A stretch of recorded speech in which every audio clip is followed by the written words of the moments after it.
J'ai rencontré un mec sur Tinder et en fait tout se fait très vite, c'est-à-dire qu'au bout d'une semaine, lui, il voulait déjà quitter Paris. Donc il m'a envoyé un message en me disant bah écoute, j'ai un vrai coup de cœur pour toi, je veux partir vivre dans le sud, puis je veux que tu viennes avec moi. J'ai eu un temps de réflexion, c'est-à-dire que je me suis dit merde, qu'est-ce que je fais? On a décidé de partir un petit peu dans le sud, voir ce que c'était. Et puis tout de suite, je dis ok. Honnêtement, on n'a pas tant de choses en commun que ça. C'est-à-dire que lui, il travaille dans la restauration, moi je travaille dans la vente. Fait qu'on ne se serait pas rencontrés au travail. Lui, il écoute de la musique qui n'est pas un style que j'écoute, il écoute du punk, tout ça. Donc il y aurait peu de chances qu'on se rencontre dans un truc d'intérêt commun, comme un concert, où il y aurait pu avoir une discussion ou quoi que ce soit. Et non, on aurait pu se rencontrer éventuellement dans un bar. Moi, dans un bar, je suis quand même très vite saoule. Au bout de 2 bières, je suis saoule. Peut-être qu'on aurait couché ensemble, et c'est même pas sûr. Mais non, je pense pas que la relation qu'on a là aurait fonctionné en se rencontrant dans un bar. Donc au final, Tinder, ça amène quand même à plus parler que juste dans un bar. Et puis oui, tu réfléchis plus à ce que tu dis. Fait que t'es amené à dire des choses qui sont peut-être un petit peu plus réelles. Au final, dans un bar, tu réfléchis pas à ce que tu dis juste tout ce qui se passe par la tête. En tout cas, moi, je suis juste hyper souriante, hyper rigolote. Alors qu'en fait, dans ma vie, je suis pas si rigolote et si souriante que ça. Non, je veux pas que mon mec soit sur Tinder. Mais moi, je reste sur Tinder. Je reste sur Tinder parce que j'avoue que voilà, toutes mes copines sont célibataires en ce moment. On a cette conversation groupée sur WhatsApp où on s'envoie nos trouvailles de la journée et que c'est hyper drôle. Au début, j'ai enlevé l'application. Je me suis rendu compte finalement quand même que ça me manquait. Ça me fait du bien à l'ego aussi de savoir que je plais, vu que je vais pas vérifier dans des bars si je plais. Même en couple, je peux pas l'enlever.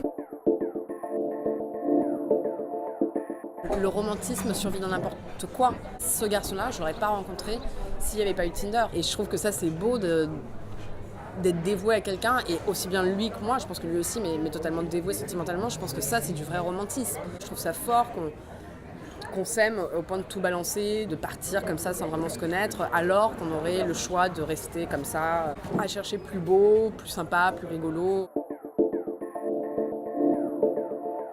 Tinder m'a rendu dingue. Au final, c'était jamais intéressant, et donc oui, je pense que au bout d'un moment, soit tu fais une belle rencontre et du coup ça change tout et tu te dis ah finalement c'est pas si mal, mais on se le dit, il y a encore 4 mois, je pensais pas du tout ça. Il n'y a plus de délicatesse, alors je te demande pas de me faire des courbettes, je te demande juste de me respecter un peu. Je pense que ça, la notion de respect a complètement disparu avec Tinder. Tu te retrouves avec des mecs qui payent mais qui te font la blague de si tu veux me rembourser, tu peux me rembourser. Le mec, il est à la moitié du verre, vous vous connaissez même pas. Il te dit par contre, tu viens à la maison mais demain matin tu te casses à 9h du matin. Moi dans ma tête, je ne sais même pas encore si j'ai envie de rentrer avec toi. Ça fait une demi-heure que je me dis genre je me fais chier puis que j'hésite parce que t'es quand même mignon.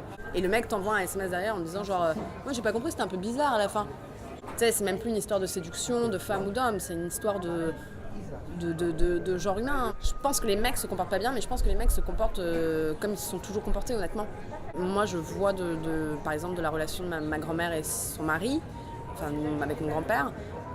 Il la trompait, elle était à la maison, et je me rappelle de leurs échanges quand j'étais plus jeune, il n'avait pas beaucoup plus de respect pour elle.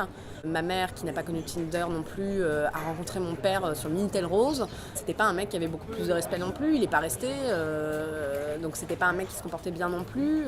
Les mecs qu'elle rencontre maintenant, elle les rencontre pas sur internet parce qu'elle a 50 ans. Enfin, quoi que si, maintenant elle la rencontre sur internet. Mais ils se comportent pas bien avec elle non plus, donc je pense que c'est pas juste un truc de notre génération.